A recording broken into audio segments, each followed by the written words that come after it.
Who do you want to make it out to?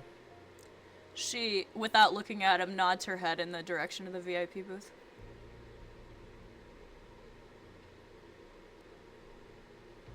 Oh, you want to get the big boss a drink? He, looks like he's in a bad mood. Better make it too.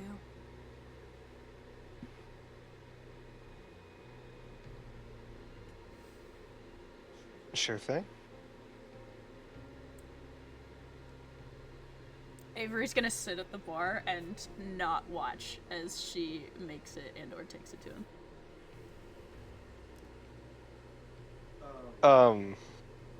You see out of the corner of your eye, she runs the drinks over, and a few moments pass, and she says, "Well, it sounds like he wants to talk to you."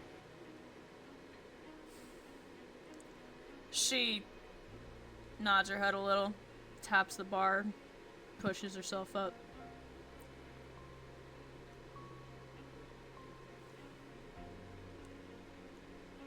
Levi? You want me to back you up? You know this place is full of people like me, right? She says as they walk towards it. Yeah. I'm, hoping that you know what you're doing. Just remember to aim for the head if something goes south. Right. Right. She shoves her hands in her pockets and approaches. You walk up to the booth and you see the hulking Brujah. Was there art And of him? he... I have not been able to make art of him yet. Damn. I really need to, though. The second that you reach the table, he leans forward and he says, "Come to my fucking bar after I fucking tell you never to show your face here. You buy me fucking drinks." Avery allows a small smile to slip onto her lips. Yeah, I did.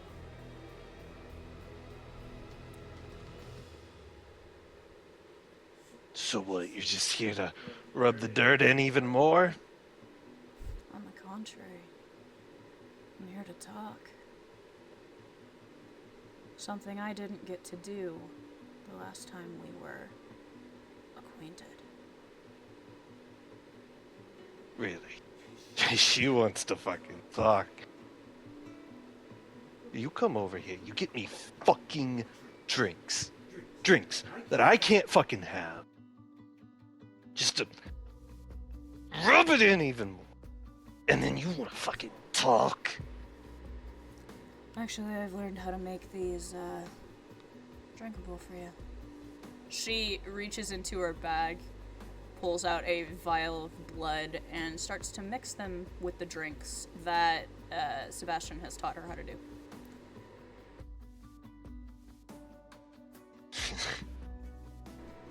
Yeah, I know that this shit makes it work.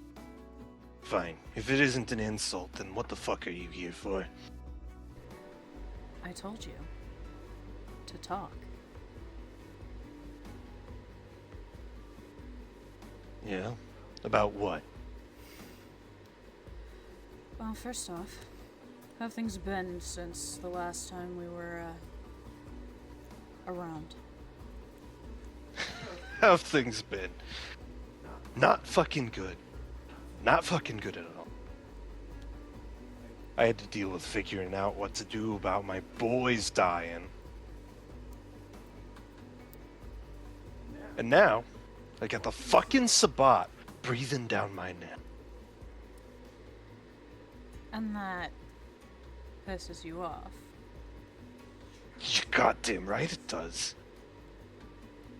I mean, I even had some of my boys having to deal with these fucking assholes moving in on our territory, throwing their fucking weight around like they got big fucking dicks. Yeah, that sounds like the Sabbat.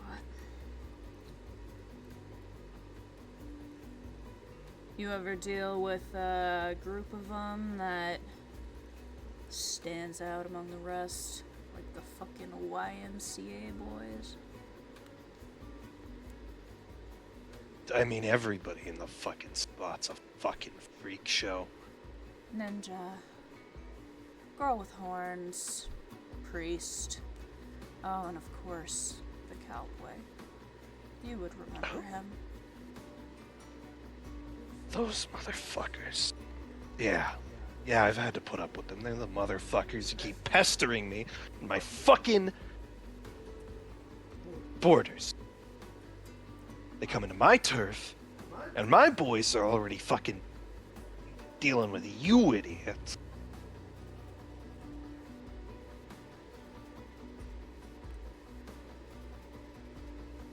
Yeah, I fucking know them.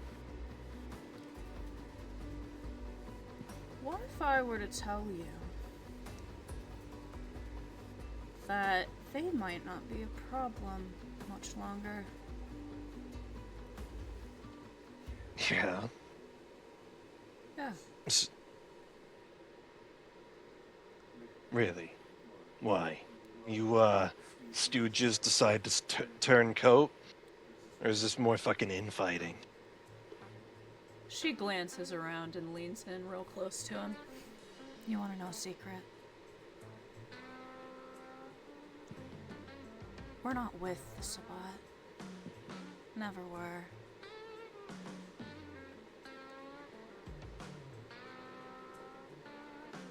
Really? Fuck. I didn't expect that little rat to have such a good fucking poker face. Yeah, you fell for it, hook, line, and sinker. That's what happens when you get mad easily.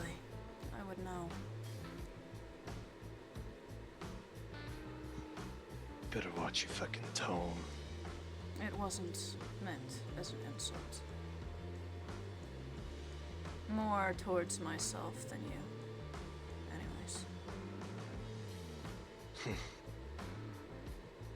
Alright. So if you ain't with the fucking fascists, then who are you actually with? Do you really want me to answer that question? Yeah, I kinda do. Is this a conversation we should be having here in a VIP booth with so many people around? Alright. Come on, I'll take you to my office. She steps out of the way and gestures in a by all means. The three men shuffle out of the booth and immediately start heading towards that back door that you went through the last time. Or, well, that Vanitas went through the last time. She and Levi follow. And you all go into the familiar warehouse in the back.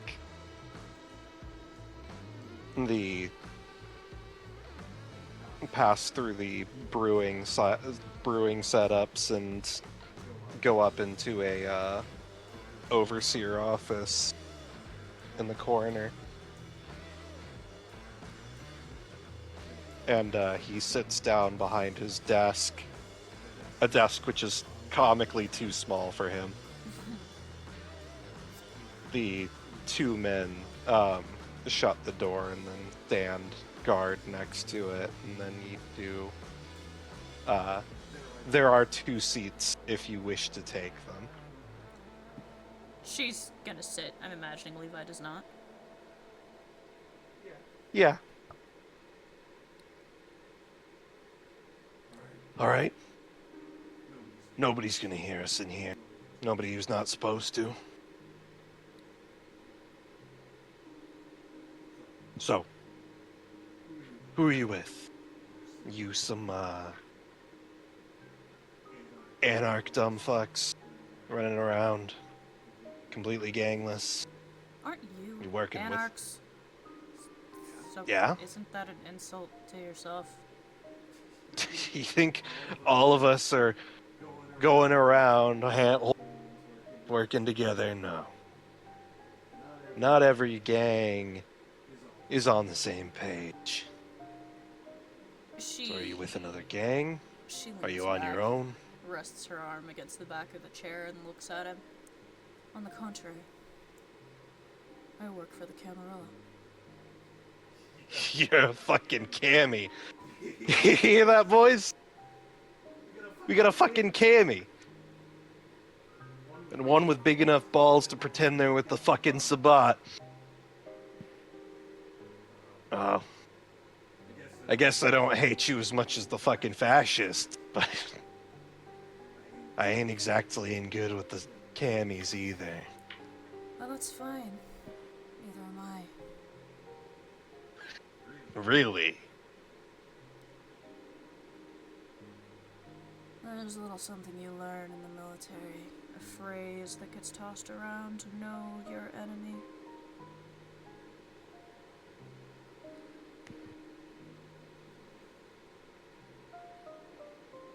And what better way, right?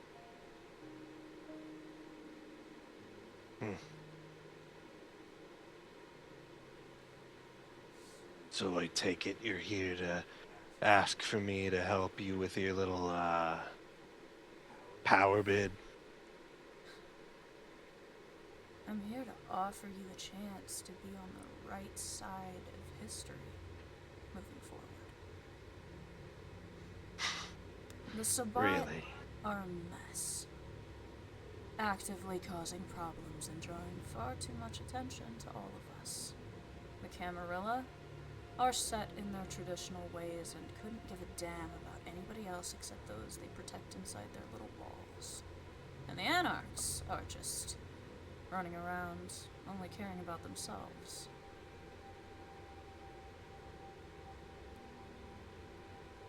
Some of them are, yeah.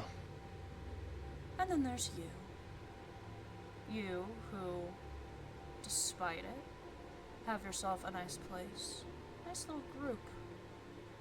Seem to be doing well for yourselves.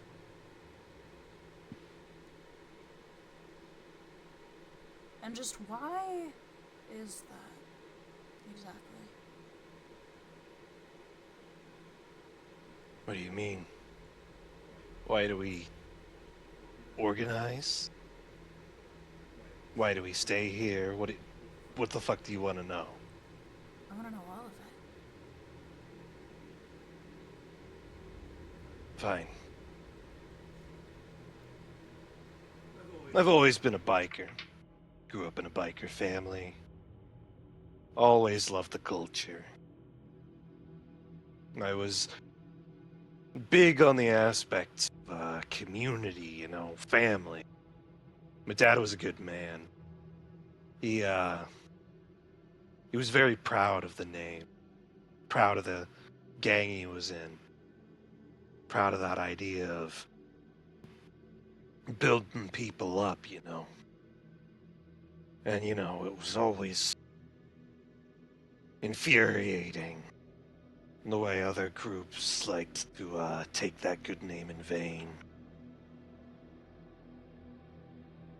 So I took up the family mantle, as it was.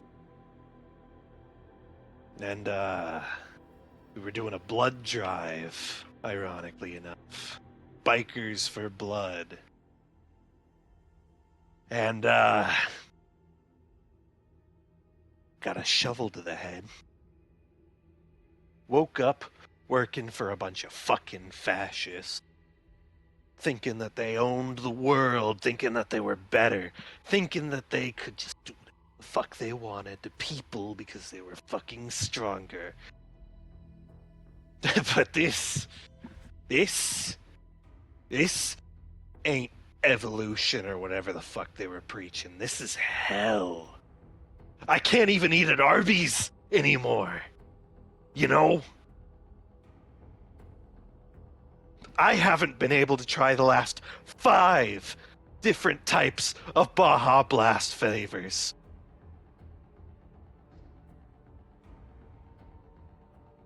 And more than that, I ain't even fucking human.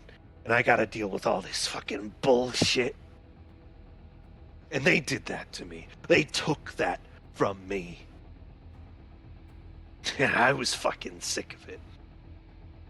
So I figured out who in our gang was also sick of it. Who else got that fucking choice? The choice between being dead or being one of them. I got us all together. I grabbed our alpha and I ripped him in fucking half. And instead of taking his place, instead of keeping the fucking cycle going, I changed the shit. I said we were free. I said we were for anarchy now. We were for freedom. We were for the people. Anybody who didn't want that, they were fucked. We took care of them. We let them see the sunshine. Better than they deserved. So why do I do it? Because it's the only fucking thing I can do.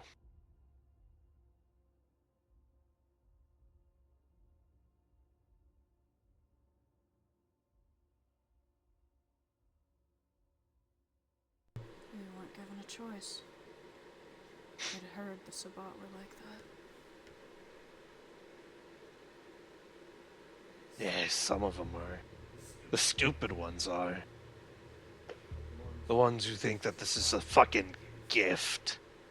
That they've got fucking immortality. Shit, the people who think it's fun ripping people's necks out. Like the cowboy. Yeah.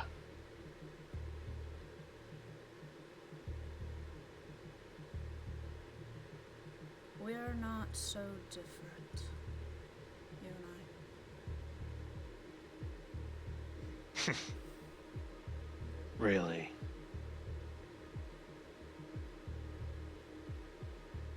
Really. Alright then. What's your sob story? Which one? The one where I shipped off as a teenager, went to basic, got myself sent over in the middle of Desert Storm and got half of my crew killed? Or are you referring to how I became this? Well, we ain't so different. Were you given a choice? I was. And what the hell would make you take that deal? Knowing that strength is the only way to kill something that's gonna keep on killing until it's stopped.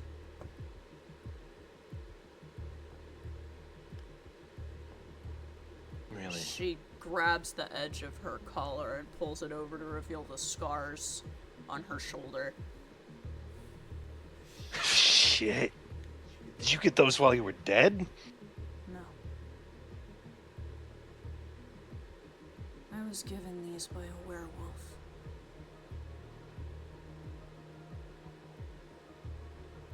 Wait. Before or after you were turned? After. Shit. When? What day is it?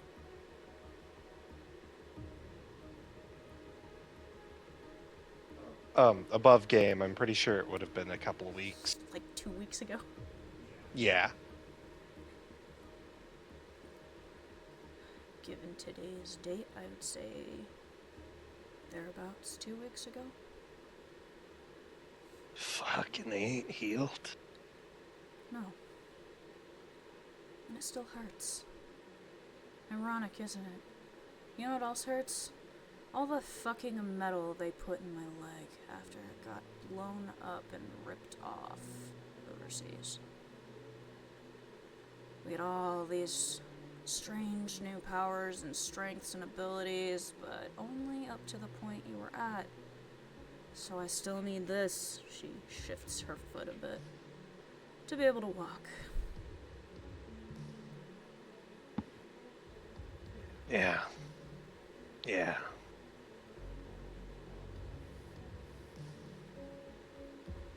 That werewolf is working with the Sabbat. One of them has it on a fucking leash. And I want it dead.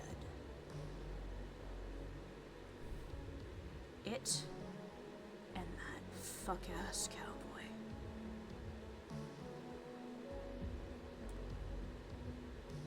And I reckon you and I being of the same sort of inclination,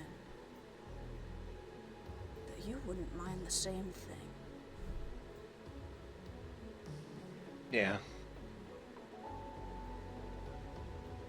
Yeah, I wouldn't.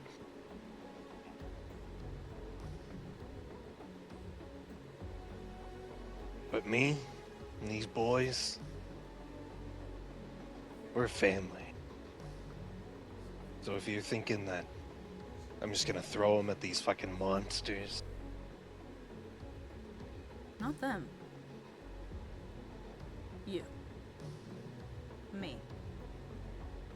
My sire. This is personal business. And personal business should be attended to by those the business involves. Not their friends, not their family, not their underlings.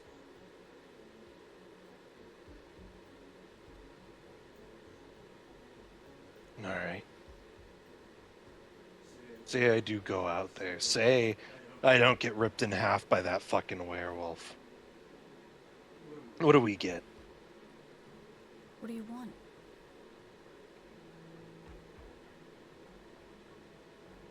You really planning on shaking things up over there?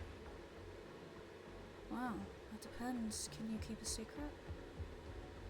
I mean, I don't even know your name. Let alone if I'm walking out of this bar after this conversation. Yeah, I can keep a secret.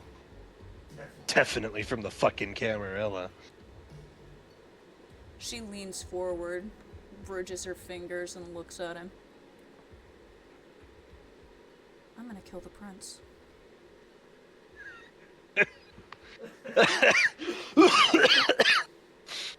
That's a fucking good one. She smiles Holy shit, at him. You're fucking serious. You better have a real fucking good plan for that. I don't need to hear it. You just look. I hate the Camarilla. I hate the Sabbat. Trying to go for somebody that high on the fucking totem pole is a bad idea. Sure, for an all-frontal assault. However, people that high up on a tower, well, the tower doesn't really support them if you start to take out the foundation. Does it? And people that high up, when towers crumble, it hurts.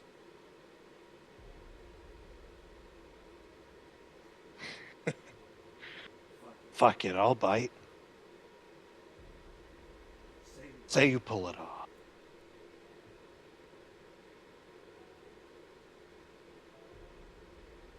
What I want is I want these fucking fascists off my fucking doorstep. And I want the Camarilla to leave us alone.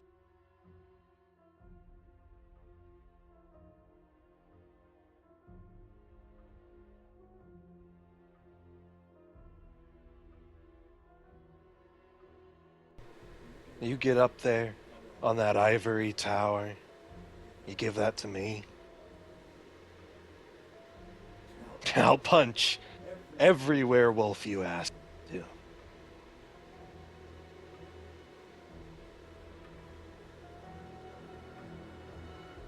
Good.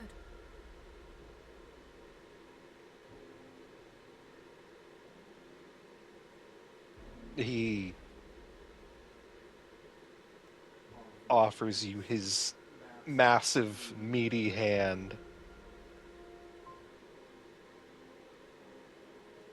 and he says, "Boggart, but everybody calls me Big Boss." Avery. AAA to those people closest to me. Dr. Atchison to those I don't associate with. Speaking of which, I gave one of your boys outside some painkillers. You might want to make sure he doesn't overindulge. Oh boy. I'll make sure. Also, do you take his hand? Oh yeah. She took I'm it gonna when she need said you her to- name. I'm gonna need you to make me a strength. Strength What of would what? this be? Strength. I'm between strength athletics or strength brawl. Well, they're two either way, so it doesn't matter. Um.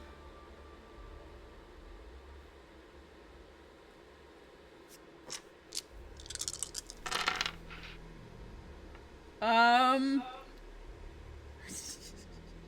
Mm-hmm.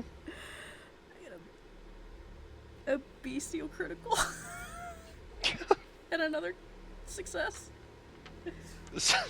So here's so he takes your hand and unintentionally you feel the insane grip strength, and almost as a immediate reaction, just to keep your hand from being shattered, your arm immediately becomes dog-like.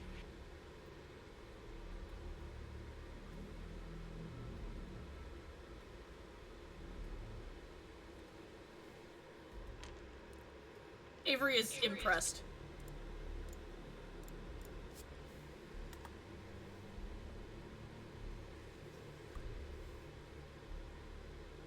We're meeting up with an informant in about 20 hours' time that's going to arrange a meet between us and the cowboy.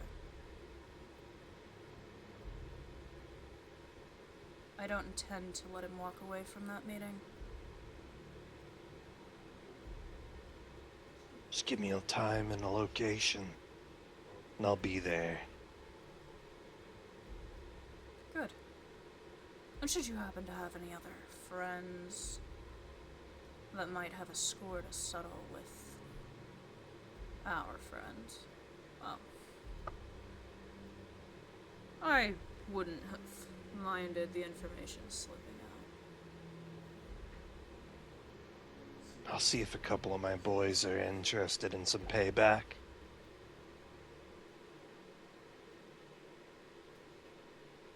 And about the two that you lost. Truly, I am sorry.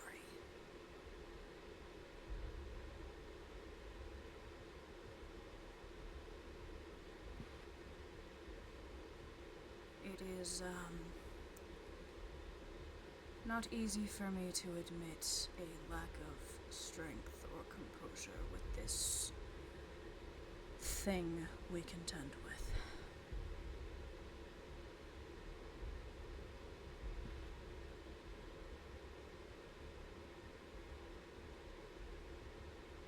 But that's what you get when you're new, right?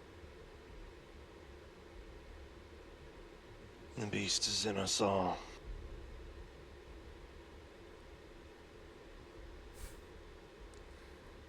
I didn't even think. I just moved. And they shattered.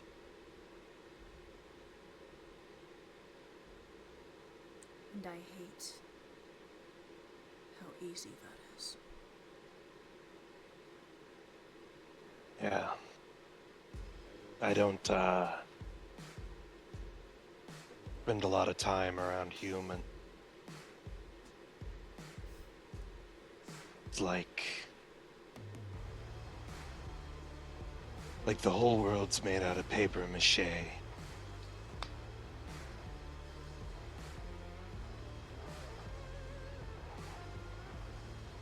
Trouble is, the people I care deeply about are human. Most of them. So that's not really an option. Yeah, me too. Me too. This goes both ways, by the way. If you need something, I do have a group of energy drink fueled veterans who do like to make things explode, so do let me know if we can assist in something. Well, considering our deal's probably a long way off from paying off for me, I wouldn't mind calling in if favors. This is my number, she says, and grabs a pen off his desk and scribbles it down on a, I'm sure he has a sticky note or something somewhere. Oh yeah. You call. I'll come running.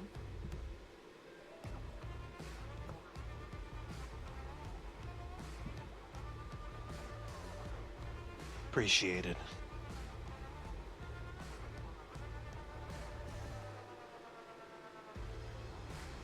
She stands up, brushes herself off, and turns for the door.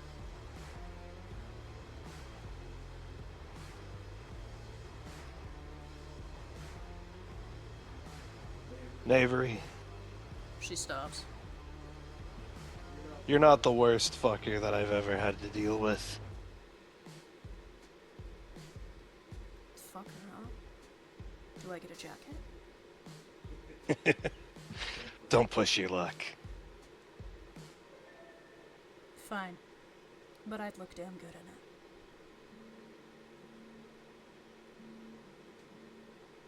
Maybe if you earn it.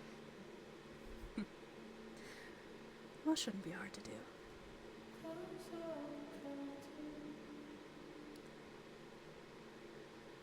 I will notify you tomorrow the date, time, and location. Good. I look forward to cracking some skulls. And you did get the payment for Chris, right? Yeah, it's all square. Good. He's quite the asset.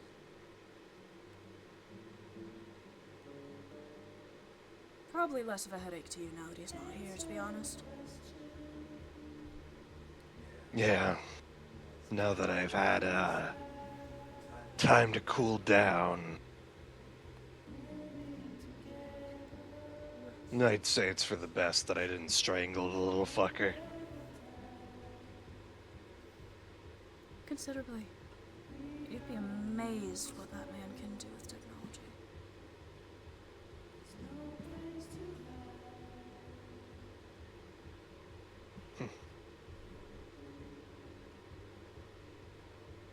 She shoves her hands in her pockets and starts walking out the door.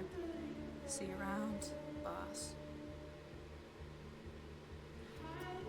Till next time.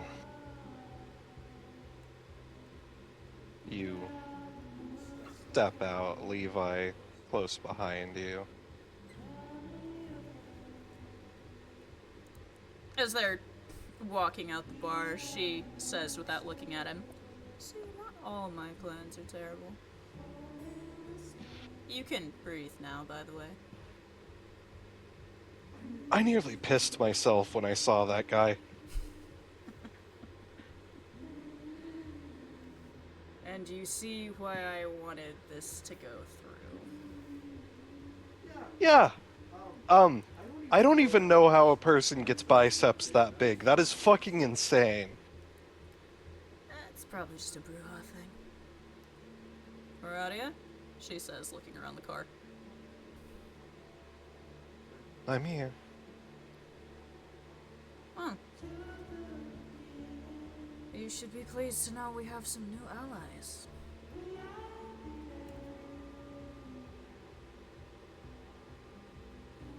I am. Greatly.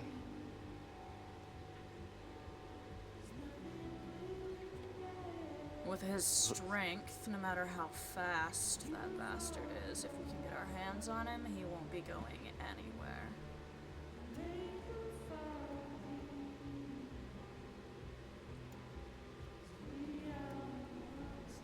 What would make you feel better to prepare?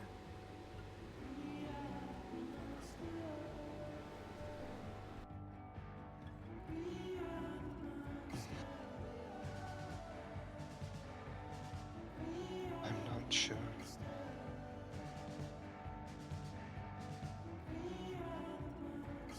You, the Blood Witch of Mount Baker, are not sure of something. Come on. Take the small victory where you can get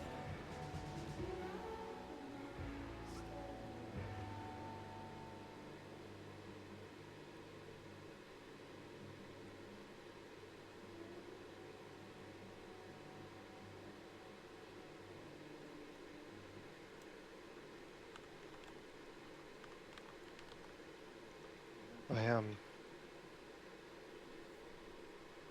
greatly pleased.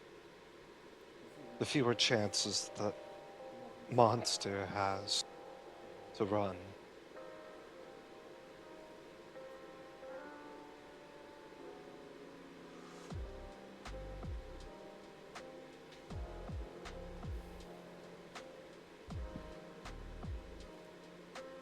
but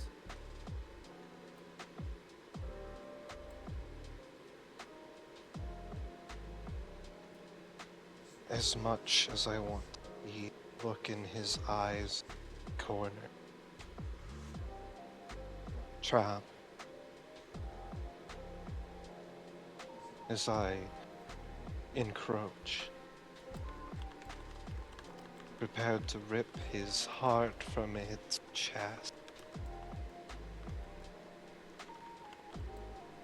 A cornered animal in danger. And I saw what those animals are capable.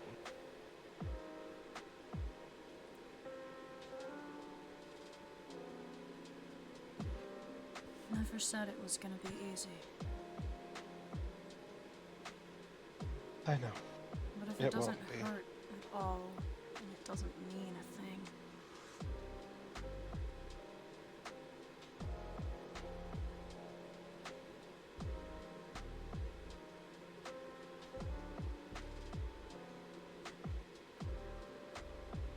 You're right.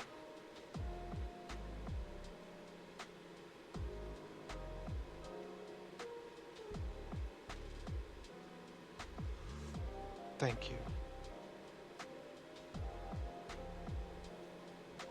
for doing all of this for me. There's a little bit of selfishness in there too.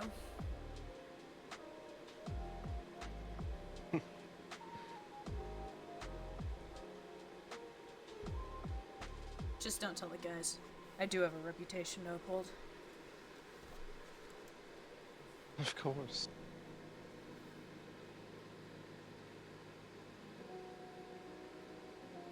Well, shall we return home? Should probably go make sure the Doris and the quadruplets are fed.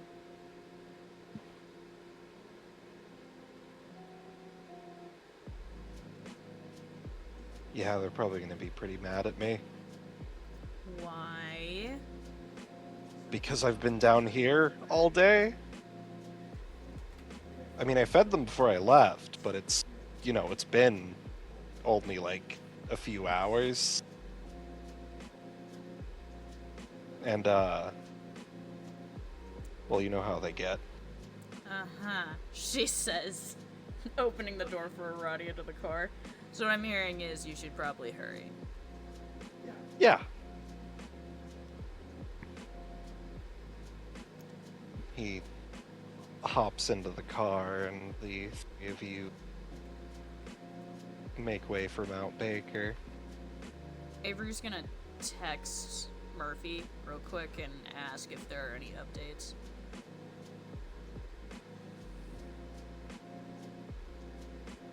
You will receive a text in return.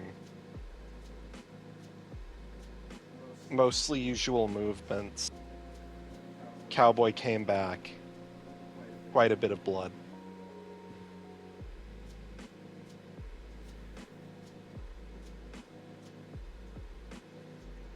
Well, if he's feeding, at least he won't be completely unpredictable.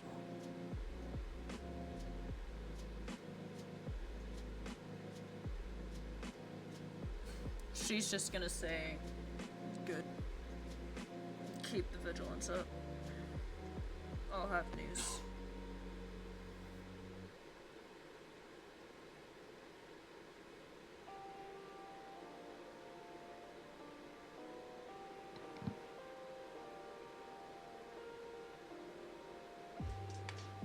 You get a salute emoticon in return.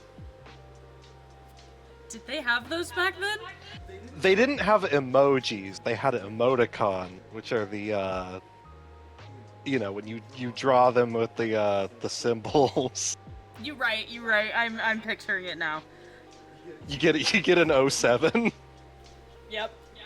I got it. Perfect.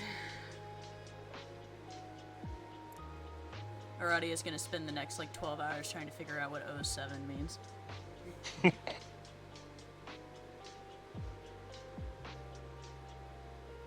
And with that, I am ready to pass out.